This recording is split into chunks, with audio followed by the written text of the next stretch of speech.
इस वीडियो में हम कक्षा 9 गणित के त्रिभुज चैप्टर की प्रश्नावली 7.2 से क्वेश्चन नंबर 2 करेंगे।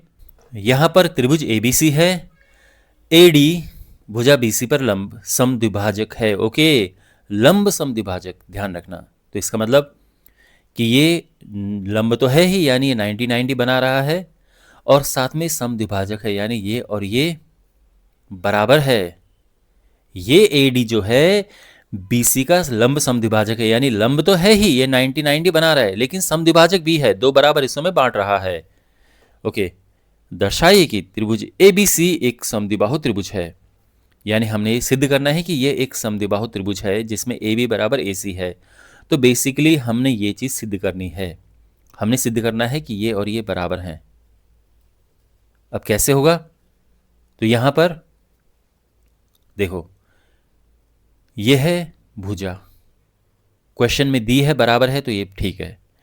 ये वाली जो भुजा है दोनों के लिए कॉमन है, तो इसके और इसके लिए कॉमन है, यानी ये भी हो गया। और ये कोण बराबर हैं, तो साइड एंगल साइड से सर्वांग सम हो गए और सीपीसीटी से बराबर हो गए। तो बड़ा सिंपल क्वेश्चन है ये, समझ गए ना आप? भाई ये और ये साइड क्वेश्चन में दी है कि बराबर है? ये बराबर दी है। ये कोण और ये भी क्वेश्चन में दिया है कि दोनों 90-90 है, तो बराबर ही हो गए। और ये भुजा ये भी दोनों के लिए होगी, बराबरी होगी, क्योंकि दोनों के लिए सेम ही कॉमन है। तो साइड एंगल साइड से सर्वांग सिद्ध हो गए। ओके, तो सीधे ही हम शुरू करेंगे, इसमें कोई रचना करने की जरूरत नहीं है, कुछ भी लाइन वाइन खींचने की। डायरेक्ट हम इसको ले सकते हैं क्या? त्रिभुज ए बी एडी बी और त्रिभुज एडीसी में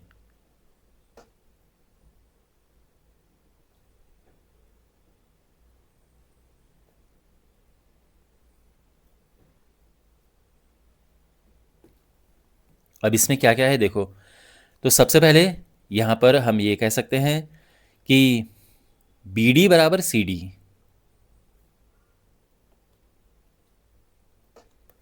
तो ये और ये क्यों बराबर हैं?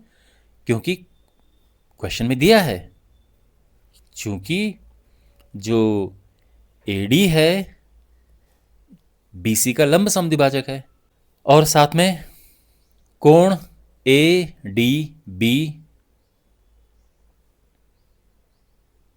बराबर है कोण ए डी सी के।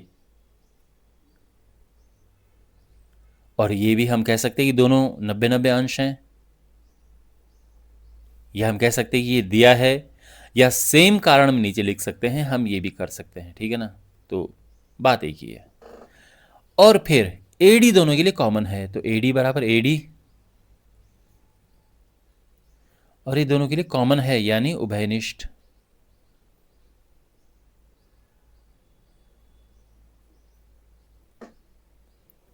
तो हम कह सकते हैं इसीलिए त्रिभुज ए डी बी सर्वांग सम है त्रिभुज ए डी सी के। और कारण क्या है? साइड एंगल साइड नियम से। ओके, तो इतना हो गया। और अब हम कह सकते हैं कि इसीलिए ए बी बराबर ए सी, सीपीसीटी से, है ना? त्रिभुज एक बार सर्वांगसम सिद्ध हो गए तो फिर इनके संगत भाग बराबर होते हैं। तो ये सर्वांगसम है, तो यहां पर ये और ये संगत भाग हैं। आपको वैसे लग रहा है ना कि ये बराबर हैं, तो ये बराबर हैं, लेकिन ये जो बराबर हैं इसके लिए जो कारण हम लिखते हैं वो है कि सर्वांगसम त्रिभुजों के संगत भाग बराबर होते हैं, ये कारण है। लेकिन इसको शॉर्ट में लिखते हैं सीपीसीटी, ठीक है? और यही हमने यहां पर सिद्ध करना था। तो हम आप ये भी कह सकते हैं, अर्थात क्या त्रिभुज एबीसी एक समद्विबाहु त्रिभुज है। ओके, ये सिद्ध हो चुका है।